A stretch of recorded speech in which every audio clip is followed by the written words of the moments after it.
Good morning students. आज आपण element of group 16, 17 आणि 18 या चॅप्टरमध्ये सल्फर डायऑक्साईडबद्दलची माहिती पाहणार आहोत. तर सल्फर डायऑक्साईडचं काय करायचं, आपल्याला प्रिपरेशन करायचं आहे. सल्फर डायऑक्साईडचं आपल्याला फिजिकल प्रॉपर्टी पाहायचे, सल्फर डायऑक्साईडची आपल्याला केमिकल प्रॉपर्टी पाहायचे, सल्फर डायऑक्साईडचं आपल्याला स्ट्रक्चर पाहायचं आहे आणि त्यांचे युजेस पाहायचे. तर या प्रकारची माहिती आपल्याला घ्यायची आहे. तर आपण कोणता कंपाऊंड पाहणार आहोत, सल्फर डायऑक्साईड्स. ओके, तर पहा याच्यामध्ये SO2 काय, हा sulphur dioxides. Okay, sulphur dioxides SO2. मग आता याच्यामध्ये काय करायचं आपल्याला, यांचं प्रिपरेशन पाहायचं. यांचं काय करायचं, प्रिपरेशन्स.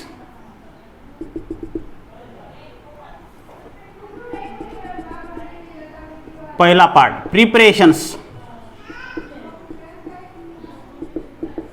तर सल्फर डायऑक्साईड आपल्याला प्रिपेअर करायचा आहे. कशापासून करायचा, तर पहिली एक मेथड्स ए फ्रॉम सल्फर. सल्फरपासून तयार करायचं. मग काय रिॲक्शन सल्फरपासूनची, तर S+O2 हा सॉलिड स्टेट आहे, हा गॅसियस आहे. ठीक आहे, वर हीट काय तयार होईल, मग हा SO2 हा गॅस. काय तयार केला आपण, सल्फरपासून सल्फर डायऑक्साईड तयार केला. ओके, आता समोर आपल्याला दुसरी reactions from sodium sulphide. Sodium सल्फाइडपासून आपल्याला काय करायचं, प्रिपरेशन करायचं. कशाचं, तर ते सल्फर डायऑक्साईड्स. मग काय राहणार पहा याच्यामध्ये, Na2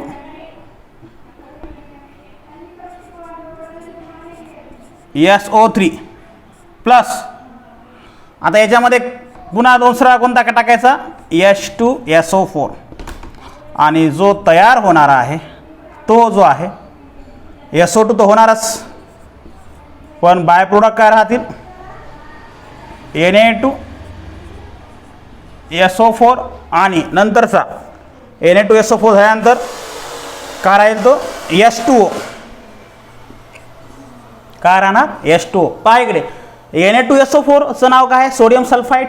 H2SO4चं काय आहे, सल्फ्युरिक ॲसिड्स. ते कंबाईन होणार. कंबाईन झाल्यानंतर मग आता SO2 तो बाहेर पडणार, सल्फर डायऑक्साईड, तो गॅशियस फॉर्ममध्ये असेल. ओके, मग यानंतर Na2SO4 एकत्र आले, Na2SO4 तयार झाला. SO3च्या ऐवजी SO2 घ्यायचा आपल्याला, एक O राहतो, तो एक O आणि H2, तर H2 हा बाहेर पडतो. याप्रमाणे आता तिसरी जी मेथड आहे, त्या तिसऱ्या मेथडमध्ये आपल्याला काय करायचं आहे, हा तयार झाल्यानंतर from zinc sulphides, from zinc sulphide यापासून तयार करायचं. मग काय घ्यायचा, टॉईस झेडेनियस सॉलिड स्टेट आहे, थ्राईस O2 हा गॅसियस स्टेटमध्ये आहे. आणि जो तयार होणारा आहे, ठीक आहे, तो तयार होणारा पार्ट आहे त्यावर काय आहे, पण लक्षात घ्या, SO2 हा गॅसियस स्टेटमध्ये प्लस ZNO हा टॉईस. आणि ऑक्सिजन पहा, 2 आणि 2 4 झाले, 3 2 6 आहेत. ठीक आहे, सल्फर जे आहेत ते 2 आहेत, तर इथं काय घेणार आपण, मग टॉईस SO2. आता यामध्ये पहा टॉईस झेडेनियस, तर टॉईस ZNO तयार झाला. मग S बॅलेन्स झाले, टॉईस S, ZN बॅलेन्स झाले, टॉईस ZN. ऑक्सिजन पहा 2 आणि 3 2 6 6 ऑक्सिजन आहे का, 2 2 4 4 आणि 2 6. अशा प्रकारे हा इथे बॅलेन्स झालेला आहे. म्हणजे सल्फर डायऑक्साईड तयार केला आपण कशापासून, तर फ्रॉम झिंक सल्फाइडपासून. तर झिंक सल्फाइडपासून आपण सल्फर डायऑक्साईड तयार केला. फ्रॉम सोडियम सल्फाइडपासून आपण सल्फर डायऑक्साईड तयार केला. आणि फ्रॉम सल्फरपासून सुद्धा आपण काय केलं, सल्फर डायऑक्साईड तयार केला. अशा प्रकारे सल्फर डायऑक्साईड हा गॅसियस स्टेटमध्ये आपण ह्या 3 स्टेपमध्ये किंवा 3 प्रिपरेशन मेथड जे आहेत त्यामध्ये तयार केलेला आहे. ओके, नाव आता हा पार्ट झाल्यानंतर आपल्याला काय करायचं, प्रिपरेशन पार्ट पूर्ण झाला. कशाचा, सल्फर डायऑक्साईडचा. मग प्रिपरेशन पूर्ण झाल्यानंतर आपल्याला दुसरी प्रॉपर्टी घ्यायची. दुसरी प्रॉपर्टी जी आहे फिजिकल प्रॉपर्टी. काय हा फिजिकल प्रॉपर्टीज ऑफ SO2 म्हणजे सल्फर डायऑक्साईडची काय करायची फिजिकल प्रॉपर्टी घ्यायची. मग फिजिकल प्रॉपर्टी सल्फर डायऑक्साईडमध्ये काय आहे इट इज काय असणार आहे तो कलरलेस गॅस. कलरलेस गॅस आहे त्याचा कलर आहे का याला पर्टिक्युलर नाही. इट इज पॉयझनस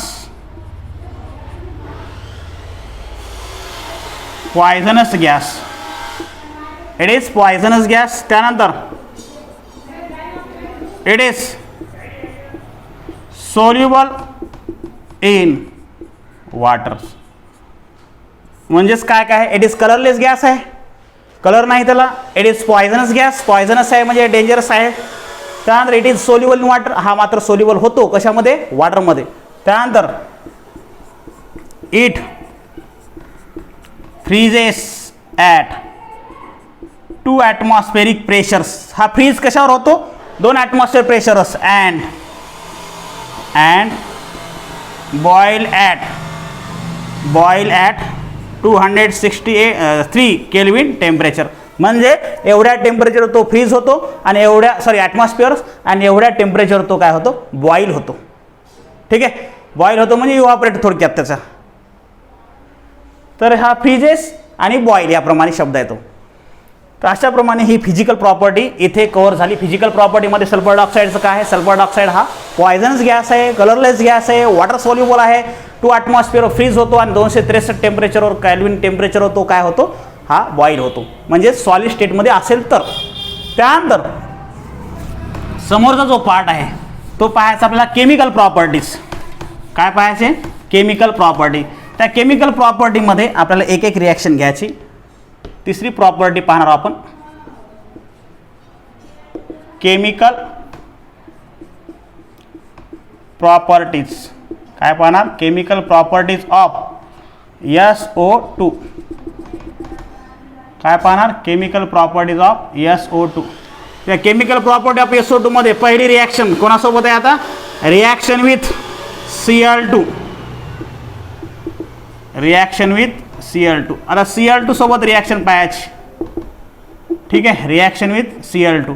मग काय होणार पहा SO2 प्लस Cl2 ॲरोवर काय आहे चारकोल काय होणार तो SO2 Cl2. अशा प्रकारचे रिॲक्शन म्हणजे केमिकल प्रॉपर्टी ऑफ SO2 सोबत करायची झाली तर त्यामध्ये काय आहे पहिली प्रॉपर्टी आहे रिॲक्शन विथ Cl2 क्लोरीन सोबत डायक्लोरीन मॉलिक्यूल आहे तो मॉलिक्यूलच्या फॉर्मेटमध्ये आहे.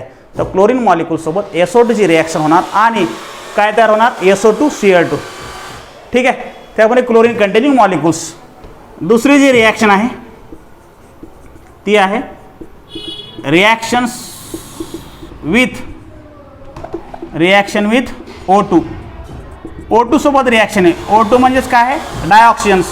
मग काय होणार यामध्ये SO2 O2 आणि V2O5 व्हॅनाडियम पेंटॉक्साईड आहे कशावर ॲरोवर.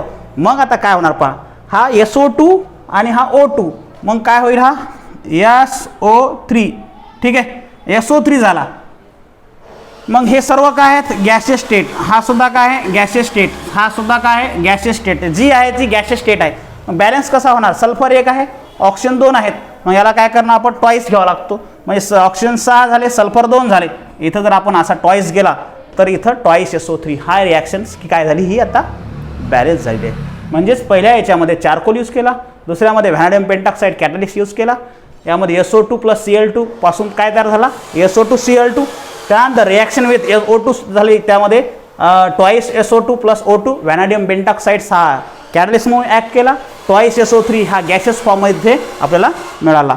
त्यानंतर समोरची रिॲक्शन्स रिॲक्शन विथ NaOH सोबत रिॲक्शन झाली तर काय होणार आहे ते पाहायचं आपल्याला. ठीक आहे मग यामध्ये पहा आता SO2 प्लस NaOH टॉईस. ठीक आहे मग यामध्ये रिॲक्शन काय होईल पहा Na2SO3 असा एक कंपाऊंड तयार होतो Na2SO3 आणि SO3 झाल्यानंतर काय राहतं आता, H1 2 राहतात आणि O1 राहतो H2, म्हणजे सोडियम सल्फाईड हा इथे तयार होतो. ठीक आहे, सोडियम सल्फाईड तयार होतो कधी, जर सोडियम हायड्रॉक्साईड सोबत जर सल्फरची रिॲक्शन, सल्फर डायऑक्साईडची रिॲक्शन झाली तर. हे काय चालू आहे आपलं, हे सर्व केमिकल प्रॉपर्टी चालू आहे. तर केमिकल प्रॉपर्टी कशाच्या आहेत, त्या SO2च्या आहेत. SO2 काय आहे, हा सल्फर डायऑक्साईड्स. ओके, नाव 3 झाल्या. समोरच्या आपल्याला नेक्स्ट प्रॉपर्टी पाहायच्यात. 3 झाल्यानंतर त्या नेक्स्ट ज्या प्रॉपर्टी आहेत त्या केमिकल प्रॉपर्टीमधल्या कंटिन्यूमध्ये तो पार्ट आहे. त्यामध्ये कसं आहे पाहतो, डी. आता यामध्ये काय आहे, डी मध्ये रिॲक्शन विथ Na2SO3. आता Na2SO3 सोबत रिॲक्शन काय होणार ते पाहायचं आपल्याला.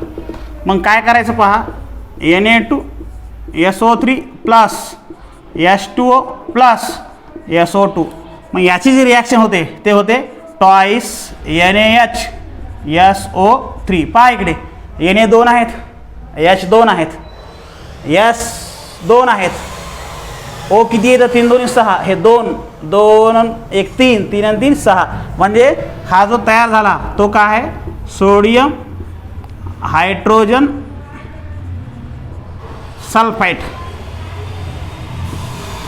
Sodium hydrogen sulphides. अशाप्रमाणे हा प्रोडक्ट इथं तयार झाला. कशापासून, हा Na2SO3 सोबत रिॲक्शन झाल्यानंतर. कशाची, SO3ची. ओके, नाव जे 5th प्रॉपर्टी आहे ती, इट ॲक्ट ॲज